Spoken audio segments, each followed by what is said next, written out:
Jeigu išsirinkote gamintoją, pagal savo namų ūkio poreikius pasirinkote įrenginį, nepamirškite, kad pats savaime jis nepradės veikti. Tam, kad nuotekų valymo įrenginys atliktų savo darbą taip, kaip jūs tikitės ir kaip gamintojas numatė, reikia visą biologinę sistemą paleisti, arba užvesti, arba įjungti. Žodžių galima prigalvoti įvairių, tačiau visas šis procesas tai nepaprastas mygtuko paspaudimas.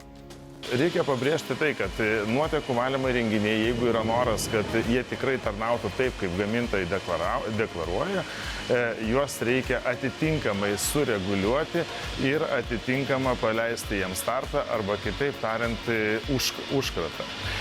Tai kas yra užkratas? Tai arba kas valo, filtruoja nuotekas. Tai nuotekas filtruoja, tai mikroorganizmai, vėlgi jų, tai yra tam tikrų rūšių, vėlgi jų reikia prileisti, kaip yra tautoje kalbama, galbūt tik tais vos te kibirą, bet tai yra mitas ir tai yra netiesa. Patys nuotekų valymo įrenginiai, jie neužsiveda taip, kaip galbūt gražiai pardavėjai kalba. Ir nepamirškite, kad priimtas sprendimas dėl nuotekų valymo įrenginio jūs lydės tikrai ne vieną dešimtmetį.